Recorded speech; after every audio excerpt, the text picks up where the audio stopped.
Hey guys, AJYT Abbott here, and welcome back to another movie review. And today we are going to be reviewing A24's recent nightmare fuel known as Saint Maud. This is a horror movie that has, apparently, the director had the characters and the story thought out since 2014, and it was set for a 2019 release, then was pushed to 2020 due to something. And then, of course, COVID happened, so 2020 release didn't happen. It only happened, I believe, in, like, the UK or Germany's one of those places. It played at the Toronto Film Festival. I know that much. And people loved the heck out of it, and I finally see why, as I've finally gotten to sit down and watch it. It is a treat, that is for sure. So if you have not seen Saint Maud, which I know probably a lot of you haven't, but if you don't care about the spoilers, if you do care about the spoilers, you don't want to keep watching, because this is going to be chock full of spoilers. But I mean, if you don't really care what happens, we are going to dive right on into it. So yeah, let's start it off. So a young nurse goes to this manor to look after this woman, and she believes that her goal is to save this woman's sinful soul, because Maud, her original name is Mary. She has a very dark past where, her patient was very tragically killed in an accident, and I guess she pretty much assumes it's her fault, and now she thinks that God has kind of sent her on a trip of reckoning to kind of make up for what happened then by saving this woman's soul. And Morfoyd Clark, I believe, is her name. I probably butchered that. I can't think of it off the top of my head. She was absolutely amazing as Maud. I cannot wait to see what else she does in the future, because she was fantastic in this. She was probably my favorite part, hands down. The music is great as well. A24 always delivers on that, with the music. Of course, I say A24, but it's really Rose Glass in the music department that's doing that, because Rose Glass is the director. This is her first film, and I gotta say, man, I cannot wait to see more from her, because this is just a absolute journey we go on here. And there isn't a lot of horror elements, really. There is minor, like, eerie imagery where, like, Maud kind of gets aroused whenever she does something, like, with Amanda, which is the woman she's looking after. That kind of, it makes her feel like she's doing her job, like cleansing her soul, of her sins. And she gets, I believe someone used the term Godgasm, which is just very strange, where Maud just gets very pleased by helping this woman, because she takes her nursing job as just the #1 priority, and the Lord, I mean, yes, the Lord is great, God is good, but we gotta have room for more things in our lives. And because of, I think, in addition to the accident, she kind of clung to religion as something to kind of keep herself afloat, because after that accident she was very much scarred. But honestly, she could have picked any other thing, but she picked religion, and that is kind of the hole that she's dug for herself in this film. And there are multiple chances where people can kind of reach out to her and be friends with her, because Maud is just totally cut out from society to the point where she just doesn't know how to talk to people normally. She talks to herself a lot. We hear her talking to herself a lot, and talking to God, of course, and, of course, talks to Amanda some, but she is very closed off when it comes to any other scene. And she does some certain things in the film, with men. I'm pretty sure you can catch my drift there. And even then, she's just so awkward while doing it that it's just so strange to see someone so alienated. That's how she is, because it seems like the only friend she has that she believes she has is God. And God is kind of, I believe, not so much possessing her, but he is his way of doing things and her way of doing things kind of clash, where she has these certain beliefs that she was set on this earth to take care of people and to make up for what happened to her past patient by, saving Amanda's soul.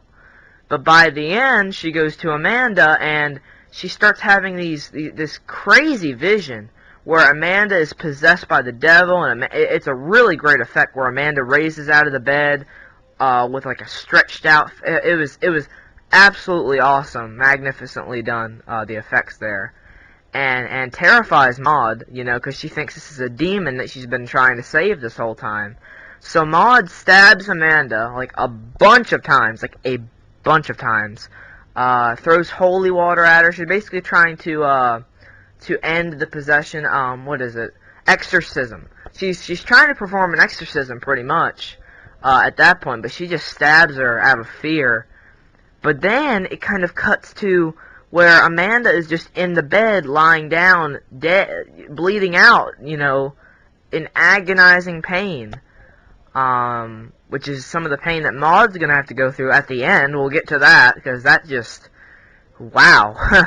but it kind of, the film takes up its own kind of way of seeing how Maud looks at things and how we look at things.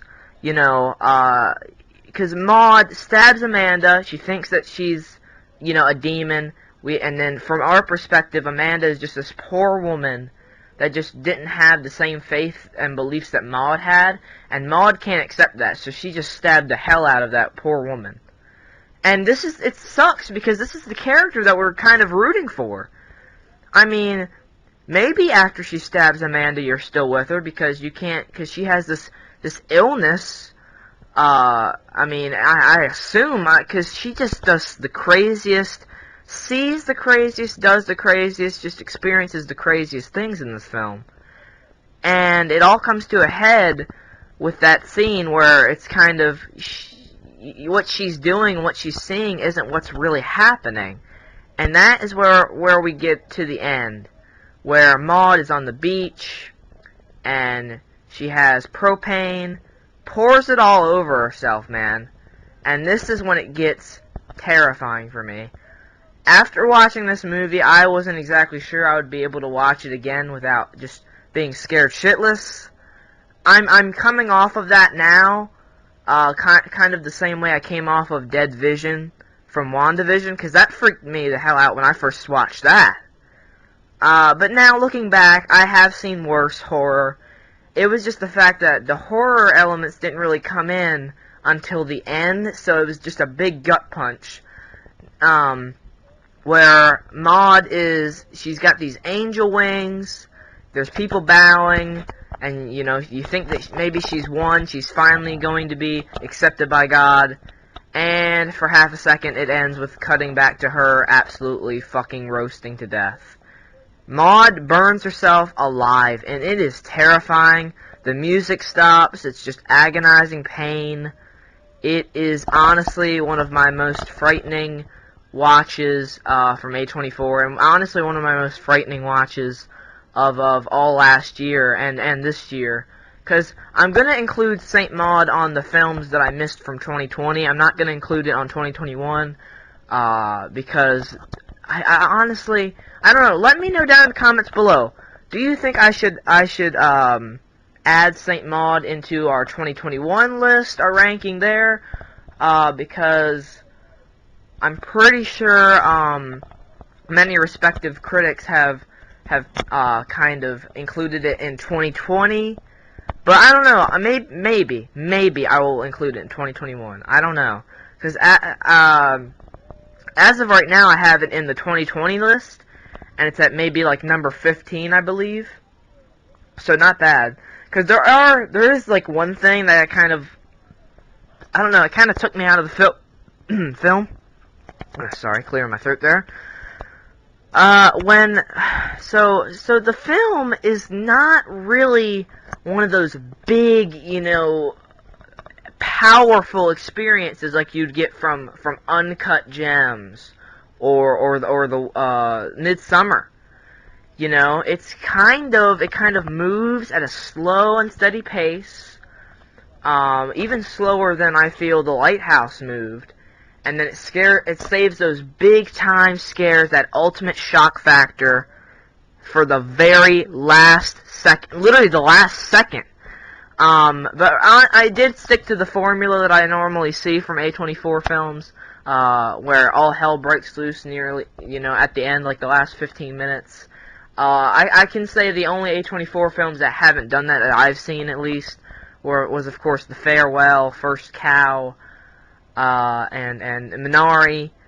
But in this one, it definitely does break loose, because we get a huge, just downward spiral of Maud as she's just accepted because for a large portion, actually, like the middle portion of the film, after she gets fired, because she gets fired for smacking Amanda after she's talking blasphemy, about God. And she gets fired, so she's kind of lost her purpose at that point. She doesn't know what she's doing. She punishes herself. I'm sure if you've seen the trailer, you saw that she puts the pins in the bottom of her shoe and walks around with those. That was just absolutely brutal. And definitely hard to watch, that one, especially. But the film kind of carries this very slow tone until you get some of those big moments, like Amanda being a demon to Maud, and then of course the end. And I mean, there are some other moments that kind of build momentum, like she's in a bar and she gets scared by like something in her drink, like a whirlpool, which comes back at the end because there's a whirlpool in the sky. And at that moment, I didn't really know where they were going with that, because the tone kind of shifts after that moment, because it goes from she's scared from what she just saw in that cup to she's having sex with a guy. It was kind of a weird turn, but it's kind of those weird turns that I've kind of accepted now for A24 films, that I love them.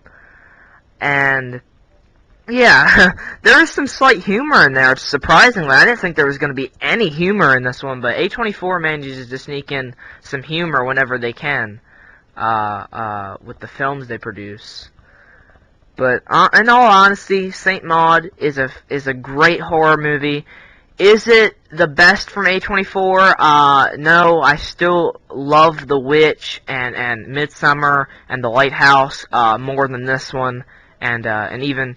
I don't know. I'd have to see. I might prefer this one more than Hereditary, because Hereditary is fantastic as well. But if you haven't seen Saint Maud, definitely check it out if you're interested in it, and if just interested in a horror trip, nightmare trip, pretty much. And yeah, I thank you all very much for watching, and I'll see you all later. Take care, and goodbye.